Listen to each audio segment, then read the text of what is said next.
Before we get started and before I introduce our guest today, I'm going to start us with a word of prayer. Dear Heavenly Father, I thank you so much for this opportunity that you've given us to defend and advocate for the unborn and to be a voice for the voiceless, God. I thank you for all the different ways that you've called and gifted people into the pro-life community, God.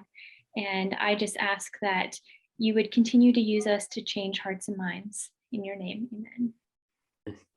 Amen. Thank you. So I would like to introduce our guest today. We have Tom Stevens, who's the president of the Pro-Life Union of Greater Philadelphia. We also have Jeremy Samek, who is with Pennsylvania Family Institute, as well as our Independence Law Center.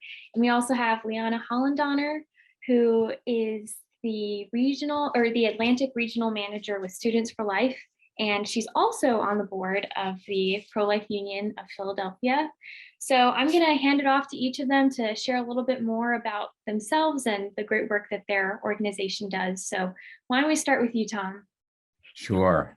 So I'm Tom Stevens, and I am proud to be part of the Pro-Life Union of Greater Philadelphia. This organization's been around for 50 years. And we have grassroots folks who are so fierce in their defense of the unborn. And we have many organizations that are part of the Pro-Life Union.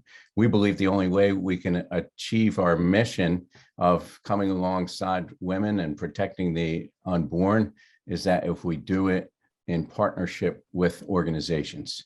And so we have more than 25 member organizations. And so we hope to help them achieve their missions so that we'll all be united in achieving the mission, which is to make abortion unthinkable in Greater Philadelphia. And so we do that with rallies, we do that with education, and we do that by providing alternatives to abortion. The Pro-Life Union of Greater Philadelphia, we run a maternity center that can host up to 7 moms and their children. And we also run a number of other efforts, including in the Frankfurt section of Philadelphia, where we are reaching out to moms and dads and providing all kinds of material needs, but also reaching out to provide some spiritual support as well. So far there, since last July, we're supporting 650 moms. We've touched that many families, and we're looking forward to it growing as time goes on. But we've got to get in, as organizations, we've got to get into the communities so we can change hearts and minds before they ever end up in front of an abortion center. Mm-hmm. Yeah, you guys are doing some really, really important work there. And I love your emphasis on communities. Next, let's hear from Jeremy Samek and some of the work of the Independence Law Center. Yeah, Independence Law Center and Pennsylvania Family Institute love working with the Pro-Life Union in Philadelphia and other pro-life organizations across the state. So we are located in Harrisburg, so right in the center in our capital, and started 30 years ago, primarily working in legislative issues. So we're a think tank, policy organization who are working to promote life values, religious freedom values, marriage and family values in Harrisburg, in policy, helping to draft good laws, helping to advocate for good laws, helping to advocate against bad laws. About 15 years ago, we started the Independence Law Center to be able to litigate these types of cases in courts. And so that's helped us in the pro-life world to be able to work at the highest levels. When you think about more of the Supreme Court and the Pennsylvania Supreme Court, which we're going to talk a little bit later about, we just filed an amicus brief in the PA Supreme Court on a very important life case that's before Supreme Court right now, and down to legislation in the Capitol, and down to representing individual women and helping pregnancy care centers and navigate legal challenges, and helping women who are being coerced into abortions by a boyfriend or by parents who don't want them to have that baby, and finding ways to support them, to protect them, to go into court and advocate on their behalf. And we've also helped local governments, so school districts, to pass policies to help support girls who are going to that school who become pregnant, and to be able to connect them to churches and other organizations like the one that you just talked about, Tom, so that when there's a girl that becomes pregnant in a school, many of these school districts just have policies that say, we won't discriminate against you. And that's nice, and we all appreciate that, but that doesn't do much to help them when they're facing all of these pressures from boyfriends and moms and dads to abort that baby, and they're being told, you'll never finish college, you'll never finish high school if you have this baby, because I'm not going to help you watch him. And so when they go to their school districts and the school districts say, well, we won't discriminate against you, that's not helping them meet that need. And so what we did was draft policies for school districts to be able to implement that essentially says, if you're pregnant, we're going to have somebody in our school district designated to find all of the services in our area, whether it's federal, state, local, private, can be religious organizations as well, that provide free or reduced cost childcare so that you can continue your education. And so when school districts pass this, and churches and other private entities have programs to help watch somebody's kid while they continue school, this is something that has been able to help girls to choose life and continue their education. So we really pride ourselves in being able to help not only in the courts, not only in the halls of the legislature, but also the individual women who are facing these struggles, and allying with great pro-life organizations across our state and be able to serve these women. Thank you, Jeremy. Now let's go on to Liana. Can you share a little bit about what you do with the Pro-Life Union and also what you do with Students for Life? Absolutely. Thank you so much, Lexi. So Students for Life started back in 2006 and went from being just a handful of university groups from one side of the country to the other to now today we serve almost 1,300 student groups in all 50 states. So colleges, high schools, homeschool students, med and law students, even sometimes in middle schools. So we've grown exponentially year to year, and that's been amazing. And our mission is ultimately to abolish abortion, but we do that through recruiting, training, and mobilizing young people, the pro-life generation, to change hearts and minds, to change the culture on their campus and in their schools. And let me tell you that with this upcoming Dobbs case that we're probably going to talk about later, it has lit a fire under our students. They are so ready. They are so passionate. They've been on campus since they got back this spring, doing our No Woman Stands Alone display. And it's because we're ready to tell the world, the young people especially, that we are so ready to reverse Roe. We are so ready for a post-Roe world where women don't need abortion. They don't need to feel pressured. They have that support system. And so we've worked really hard, especially on campus, to make sure that young women, families who are pursuing their education, pursuing their careers, also know that they have the support to be successful without killing their child. So Students for Life is involved in just every aspect of making the world a place without abortion, making it unthinkable, and abolishing it in law and in culture. So that's what we do at Students for Life. And then I'm so blessed to be on the board of the Pro-Life Union. I was so honored when Tom asked a couple of years ago to be a part, because I live in the Philly area. So to be able to participate on a local level has been really special. And Students for Life is also a member organization of the Pro-Life Union. So it's been wonderful to be able to work together to get students, high school and college students, out into their community. Thanks for sharing that, Liana. And I will just say I'm a big fan of Students for Life. When I was in college, I definitely used a lot of their resources to do pro-life work at my school. And I just know it's just such an incredible resource. So it's exciting to hear about how you guys have grown, and I just know you will continue to. So as we've heard about what some of our guests about the important pro-life work that they do, we also want to highlight that the Philadelphia March for Life is happening this month, Saturday, March 26th. And so while we're excited for that, I want to talk and ask a little bit about why is this something that's important? What does the state of abortion in Pennsylvania point us to as we prepare for this march?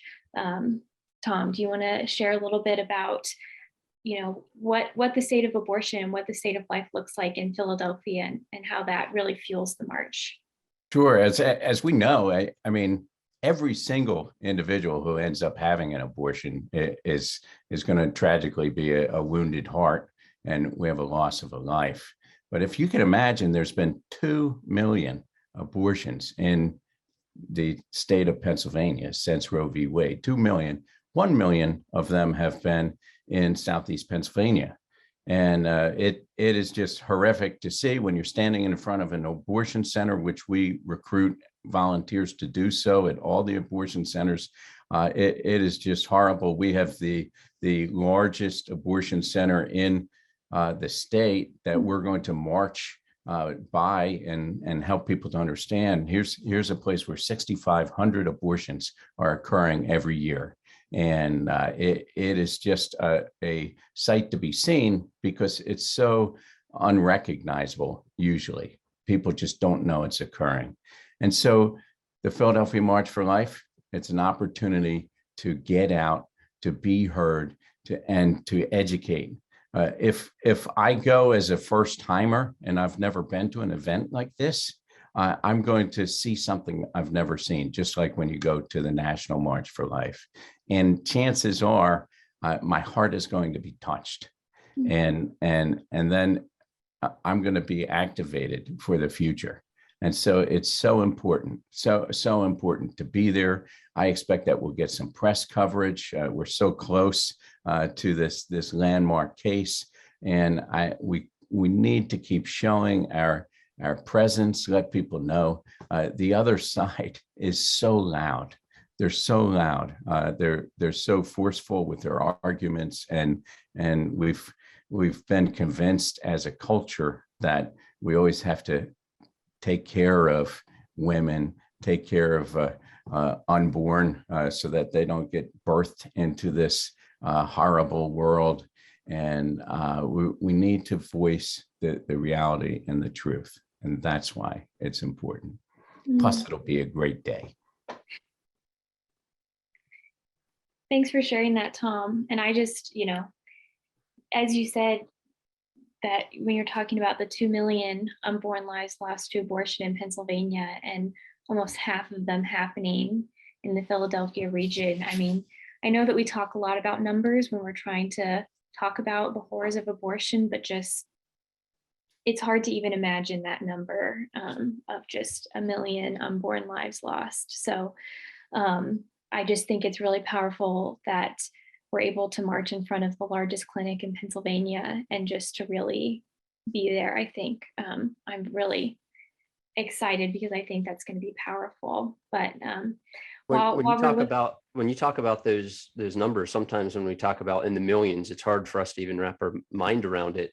But just to put it down to numbers that are a little more relatable, 85 babies are killed by abortion in Pennsylvania a day in Pennsylvania. So 85 per day. Just imagine in any other context, if there were 85 people killed by police brutality or something like that, what would be the result? What would be the reaction for churches, for good people who care about their neighbors in that kind of an environment? And we sort of have lived in this for the last 49 years.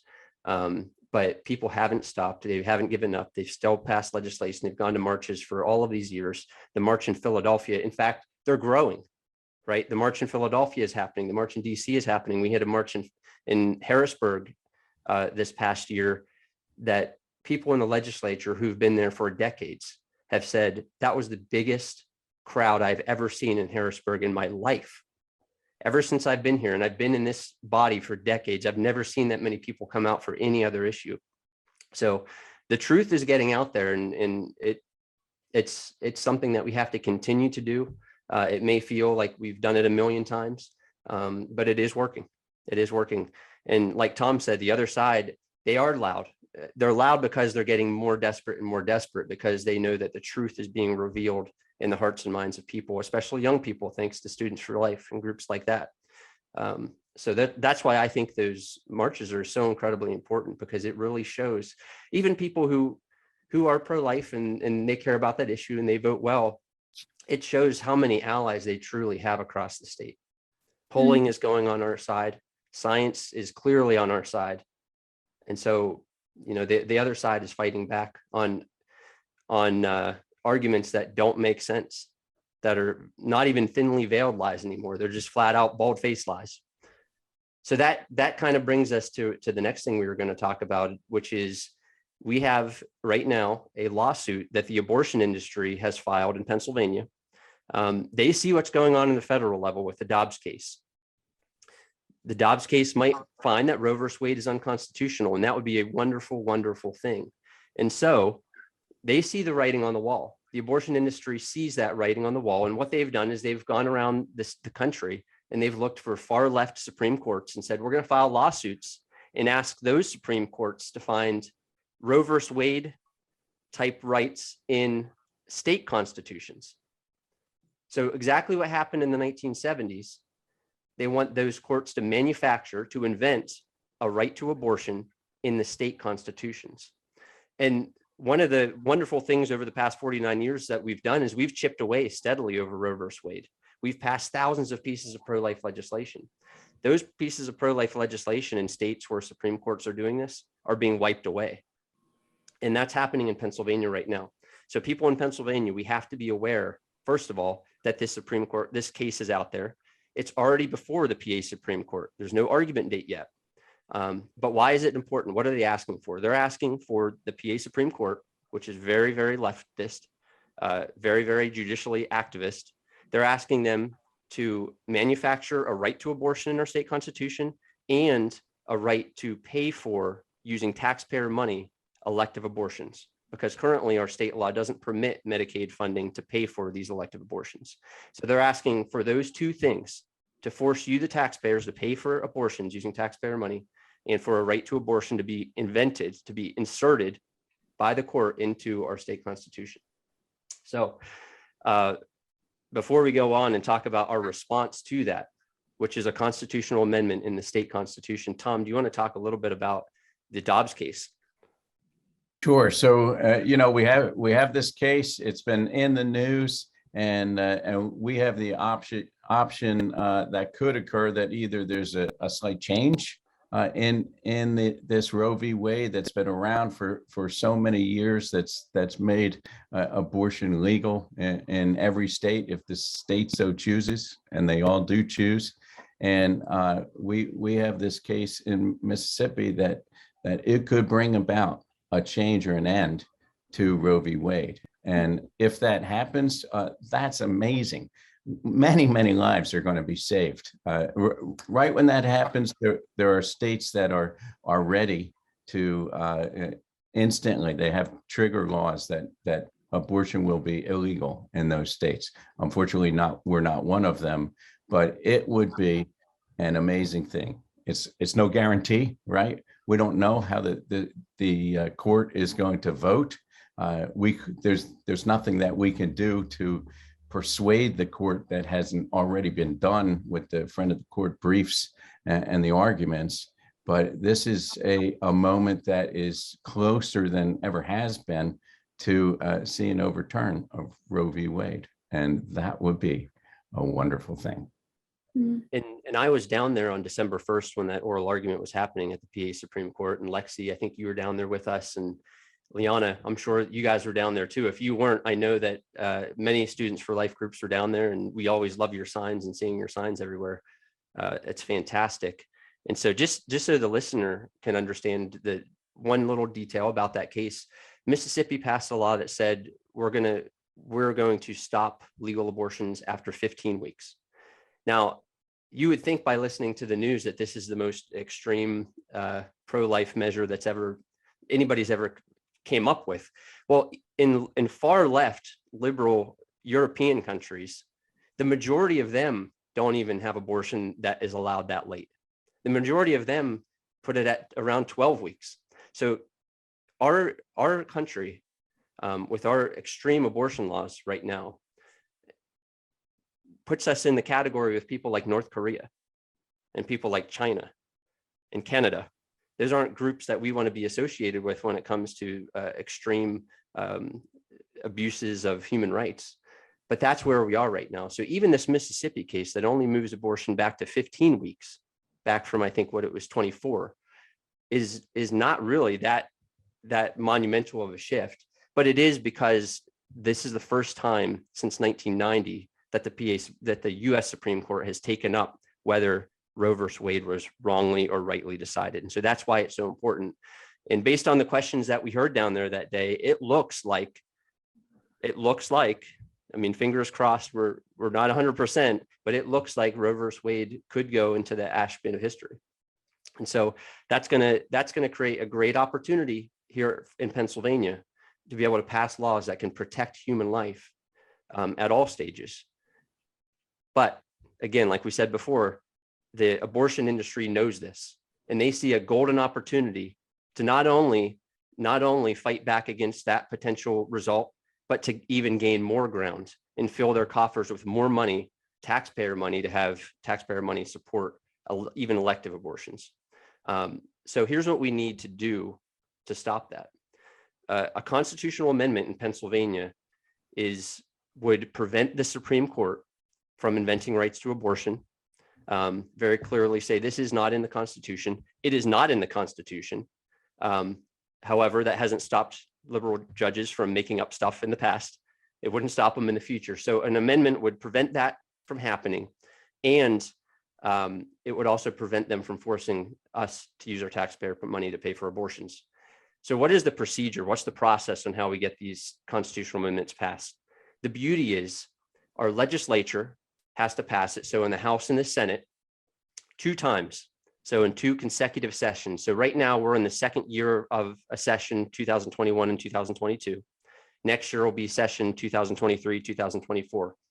This amendment has already passed through the Senate committee. And now it just has to pass through the full House and Senate, pass through one more time in the 2023 year. Now, some people will say, you know, it would really be nice, but we have this governor who's just going to veto, right? Wrong. With a constitutional amendment, the governor cannot veto it. The House and Senate passes it twice, and then it goes to the people. And so that's where all of you come in. And that's where it's not only important for you, but to let people know that this is happening, so that whenever they go to the ballot box and they see this issue, they know not only to vote the right way, but to encourage other people, to explain to other people what this means. This keeps a Roe versus Wade from being read into our Pennsylvania state constitution. Very, very important, something that Governor Wolf can't stop. And so we need to know this. We have resources available for churches that are bulletin inserts. We have white papers on our website. We have videos explaining this at pafamily.org. So if you go to the Life tab and issues, and you can find that material very easily so that you can explain this to people and describe it. But it's very important that we're talking about this, because most people, they focus on the federal level. They focus on what's going on in this Dobbs U.S. Supreme Court case, and that's great. And we need to focus on that. But while we're focusing on that, we can't take our eyes away from the really devious attempt by the abortion industry in Pennsylvania to force abortion on all of us, and to do it with taxpayer funding. And Pro-Life Union will be sending out materials regularly about this, because as Jeremy just said, we've got to help people to understand, and churches and pro-life organizations, so that we can work in unison to achieve the goal. And what can we do now, Jeremy? Is there anything that folks can be doing now to achieve this 2-year goal? Yes, absolutely. So the first thing, pray. That's the most important thing that we can be doing. The second thing is to get educated on it. So when we go to pafamily.org, when we go to the Philadelphia Pro-Life Union, and learn about how this works. Third, we need to contact our state senators and state representatives and tell them, please vote for this. Please vote for this bill. This is so important. Even if you have a state representative or senator who is squishy on the issue, this is something that even they should be able to vote for, because this keeps this issue out of the hands of 7 lawyers sitting on a court to force it on all of us. And we know the damage that's done at the federal level. We don't want to recreate that at our state level. So even those squishy legislatures that might be yours, even they should be voting for this amendment, because this keeps it in the hands of the people. And so after that, this is going to be a very expensive. So we need to have our state senators and representatives to vote for this, obviously. But a amendment of this magnitude, the other side is fighting hard, because this is a golden goose for them. This keeps abortion legal potentially up to all 40 weeks in Pennsylvania. and would give them taxpayer funded abortions. So this is like the Super Bowl for them. And so they're going to put everything they have towards this. And so we're going to have donations for this particular amendment process once this gets onto the ballot, to let people know what's going on here, because there's going to be a lot of disinformation. There's going to be a lot of lies about what this amendment does. We know how this works. Anytime pro-life legislation, any types of pro-life legislation is promoted, the lies from the left come out, from the abortion industry. The media at times does that as well, or carries water for the abortion industry. And so it's going to be a very expensive task to get this information. It's going to be like running a gubernatorial campaign, a statewide gubernatorial campaign.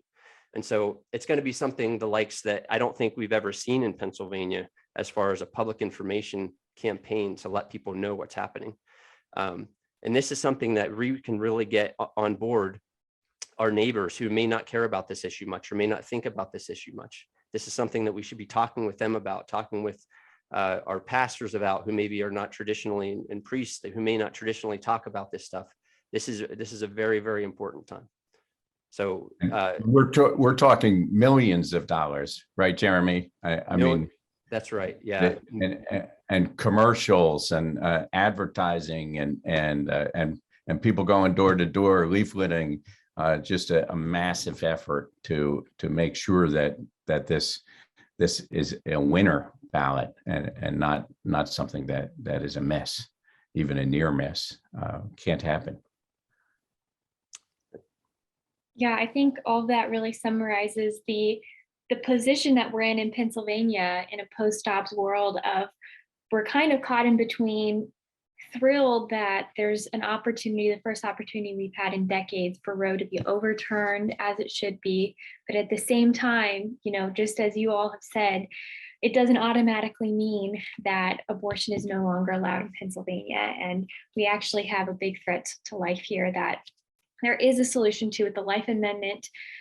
So I think that gives us all the more reason to gather together as a pro-life community and attend the Philadelphia March for Life. And I think that makes a big statement to legislators, as in all the points that Jeremy was talking about, what we can do next. I think this is another thing too, to let our representatives know that this is something that a lot of Pennsylvanians really, truly care about, and that it's something that we'll continue to advocate for. So as we get into tangible action items, if people have any other questions on the amendment, feel free to put that in the chat, or even better yet, in the Q&A box along the bottom. We'd be happy to answer questions that you have. But now let's look at some specific action items. So I think a big one is, as I said before, attending the Philadelphia March for Life on March 26th. So Tom and Liana, can you tell us a little bit more about how to find information, when it is, where it's going to be, all those kinds of things? Sure. We didn't mention that Liana is the chairperson for the Philadelphia March for Life. So why don't you go ahead, Liana? Yes, absolutely. So like Lexi said, Saturday, March 26th, mark it on your calendars. We're going to be starting off at 8:30 with Mass in the morning, as well as an interdenominational prayer service to start us off, as all things, by centering us in God. Then 10:30, we are going to start marching. We are going to march by the Women's Center on 777 Apple Tree, because that is the facility that performs the most abortions in Pennsylvania. So we are going to go by that building as a witness on our way to Independence Mall. So the rally will kick off at noon. So 10:30 march, rally at noon. It'll be from the cathedral to the Independence Mall. And then if everything we've said so far isn't reason enough for you to show up and represent the pro-life movement in Pennsylvania, we also have some amazing speakers who are going to be joining us. So leading us in prayer for that day, Reverend Herb Lusk, as well as the Sisters of Life, will be there. Pro-life activist Tony McFadden, Pete DeMaio from Pennsylvanians for Human Life, Michael Gear from the Pennsylvania Family Institute, and Kristen Hawkins from Students for Life of America are all going to be there to motivate and inspire us to continue this fight, which, as we know, does not end with the reversal of Roe. it only begins because we have to be there. We have to represent locally within our state. So for more details about the day, the time, the place, the route we're going to be taking, you can go to prolifeunion.org. There's a big, beautiful page with all of the details about the march. We will be there with all of our signs, shouting our message to Philadelphia and to Pennsylvania, that we are pro-life and that we are ready to serve women and to support women without abortion. So I hope to see you all there. And there'll be, before the rally begins officially, there'll be a praise and worship group that will be leading people in praise, and there'll be the opportunity to be praying even before the rally gets there. So if you can't walk, you can still come to the rally and just participate in that. With in the backdrop will be Independence Hall. It's a great place to proclaim the right to life for the unborn. And the last year we had somewhere between 1,000 to 1,500 people. We really would like to have 3,000 plus there. Why? Not just because numbers, we like to have people, but because we need to show, we need to let people know. And then we also need to recruit for sidewalk servants to be in front of abortion centers. We're going to have some simple ways to recruit people to volunteer to be in front of those abortion centers. And people need to be educated, and this will be a great education.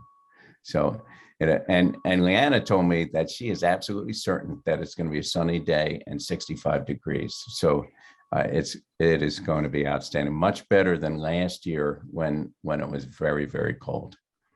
That's what I'm praying for, a beautiful sunny day. And there's just something so special about being surrounded by thousands of other wonderful pro-life people that just inspires you to come back.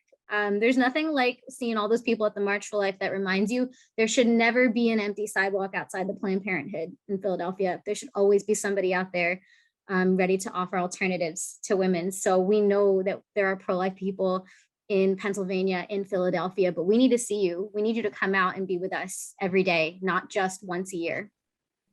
Now there's something to recognize too, is the opportunity that you have if you bring a friend or a family member who's not yet convinced, and there's many out there. This will help them. This will help them to come to know the truth. They'll hear great speakers. They'll see people who are passionate about it. They'll walk by an abortion center and they will become convinced. And that could save lives just from their network of individuals.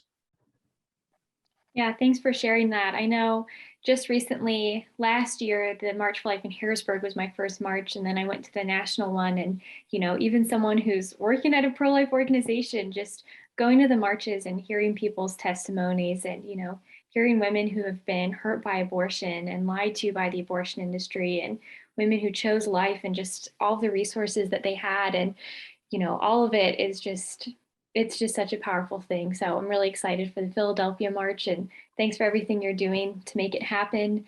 We did get a question on someone asking how we can maximize news coverage. You know, feel free to speak into that. I think having people turn out definitely gets news coverage and news's attention, but anything else you want to add to that? Yeah, we've been reaching, Go ahead. Yeah, we've been reaching out to all of the local media. We've got some really great people who are writing articles and reaching out to all of their contacts at EWTN and Epoch Times, and just we are sending out press releases to everyone. We're going to make it near impossible for the media to ignore us, although somehow they always manage that. But we're going to be loud. We're going to be as loud as the other side. If you have personal contacts, if you're watching and you have personal contacts with the media, you know, through family, friends, or somebody you know, please pass them on to us, because it's that personal invite that might help us to get some actual coverage from the secular press, which is important. Mm-hmm. Yeah, I think in each one of you, if you have a local newspaper that does op-eds, or letters to the editors. If you can write in an op-ed or letter to the editor, I don't even care if it's related to this issue, but if you work this issue into it somehow, by way of analogy, I think that's an important thing to do. By way of analogy, we've seen lots of protests, but you know which ones are the most peaceful, that have the most amount of people, but yet are still the most peaceful? It's the pro-life rallies. Those are good examples to follow, right? We can put that out there. Certainly talk to your churches about it. Talk to the people who in your congregations, whether it is small groups, whether it's the pastor, whether it's deacons and elders. Let them know that it's happening. Sometimes they don't know. Maybe they're not on the same email list that you're on. And so let them know that these big, important issues, these monumental issues happening at the federal level and at our state level, that can help motivate them to come. And then again, the more people that come, the more potential there is for news. And so I know there's lots of state organizations that put out press releases about these. That's wonderful too. You could even make comments under news articles. Sometimes people go to those comments just to look at the train wrecks, but they may go to those comments and see, oh, there's a March for Life on this date. And so that's wonderful too. That might make some counter protesters show up, but sometimes that makes news people show up as well. So that's okay. We welcome them. Yeah, thanks for sharing that. I'm not running the Philadelphia March for Life. Maybe you guys don't want to welcome them. We want them to be exposed to the truth too, though. That's right. Mm-hmm. Yeah. So thanks for sharing all that. And I'm excited that people are interested in being involved and working to get the word out. The other event and action item that we have is, while we are excited for the Philadelphia March in March, this fall, September 19th, we have the Pennsylvania March for Life at our Capitol in Harrisburg. So we also really encourage you to mark your calendars for that. September 19th, the Pennsylvania March for Life in Harrisburg. This will be our second year doing it. And last year we had state representatives and state senators say it's the largest that they've ever seen in front of the Capitol, the largest group. And it was just so powerful to be able to represent how so many Pennsylvanians feel about protecting the vulnerable and being a voice for the voiceless. So really encourage everyone to save that date on your calendars, and more information to come on it. The final thing is just to reiterate, Jeremy kind of touched on this, but just how people can take action on the life amendment. This is something that's really pressing right now, as we've shared before. And so in addition to all of the things we've shared about, one thing that just takes a couple minutes is contacting your state representative and state senator. We have life amendments in both our state house and state senate. If you go to pafamily.org, we have a citizen action center that if you click on it, the first action item is being able to take action. It just takes you to fill in a couple pieces of information and you're able to send a note. And your state representatives and state senators, I can honestly say, really care about what they hear from their constituents. So it really is powerful for you to just take a couple minutes to do that. So again, go to pafamily.org/protect unborn life. And we have other resources there as well. So those are a lot of the action items that we had today. I want to open it up if our guests have any final remarks before we say goodbye. But just in case you haven't heard about enough marches, March 13th, coming up Sunday, March 13th, St. Patrick's Day Parade, the Philadelphia St. Patrick's Day Parade. Pro-Life Union is in that parade each year. We have a large banner. We hand out material to the spectators, and it's a great opportunity not only to be proudly Irish or a pretend Irish person for that day, but also to stand up for life. It's a secular parade. It's the TV coverage. We're right near the front, and you can come down, have a great time. We'll provide you a green scarf, probably, but wear green. And please join us March 13th, Sunday, and you can go to prolifeunion.org to find out the details about that, but it's in the morning. Thanks for sharing that, Tom. And actually, as we end, there's one story I'd like to end on because I think it really encapsulates why we're here and why we do what we do. But as we got on the call before we went live, Jeremy was sharing a really encouraging story Jeremy, would you like to share what you heard from Dr. Monique Rivero? Yeah, Dr. Monique Rivero is a pro-life OBGYN in Pittsburgh or in Philadelphia. So one of your own, Tom and Liana. And she recounted a story about a little baby who was just born a few days ago, whose mother had taken an abortion pill and then regretted it, and found a way online to eventually get in contact with her through a very roundabout way, but an amazing story where she was able to get a hold of her. They were able to reverse the process. And we, a few days ago, just had a new baby girl, I believe, born in Philadelphia area because of her important pro-life work. And so she's a pro-life superstar, testified this year in front of the House, had very moving testimony, bringing people to tears for the stuff that she was recounting and the scientific information that she was bringing to break down the lies that sometimes people believe just by default. And so we wanted to applaud her and her wonderful efforts and wonderful work. That's great to share, Jeremy. By the way, we'd be remiss if we didn't share that on Wednesday, 40 Days for Life begins. And if you're not signed up yet, please get signed up. Go to 40daysforlife.org or find your local leader. It's so important. It's so important to pray, to fast, and to be out there as a peaceful, prayerful witness in front of abortion centers. Just in the past week, we've had 4 moms who've chosen life because moms have been in front of center city abortion clinics. That changes the world right there. So please sign up. 40 Days for Life. Get your church to take a day, but be out there. Definitely. Thanks so much, Tom and Jeremy and Liana, for your time. Thanks for everyone who was able to join us. Please share the word, and we're excited to see you in Philadelphia.